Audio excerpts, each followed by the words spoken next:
नमस्कार मैत्रिणींनो, मी वर्षा भोपळे. आता सगळ्यांच्या मुलांच्या शाळा व ऑफिस चालू होणार, तर त्यासाठी तुम्हाला मी झटपट एक रेसिपी सांगते, ज्याच्यामुळे तुम्ही डबे आणि भाज्या अगदी सुंदर प्रकारे करू शकाल. त्यासाठी मी हे साहित्य घेतलं आहे. त्याचा मसाला तुम्ही करून ठेवला ना, तर फ्रीजमध्ये अगदी 15 दिवस महिनाभर टिकतो. आणि हा मसाला टाकून तुम्ही कुठलीही भाजी अगदी चटपटीत आणि छान करू शकता. तर त्याच्यासाठी हे पहिलं मी आलं घेतलं आहे, हे लसूण आहे, ही कोथिंबीर, हा कढीपत्ता, ही हिरवी मिरची आणि हे सगळे खडे मसाले.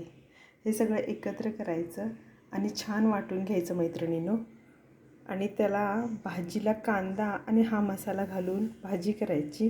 मी तुम्हाला आता वाटून झाल्यानंतर मसाला दाखवते, तो कसा दिसतोय बघा. आणि अर्धा चमचा अगदीच घातला ना भाजीला, तरी तुमची भाजी अतिशय सुंदर आणि चविष्ट होते.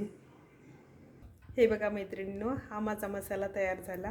मी तुम्हाला काढून दाखवते.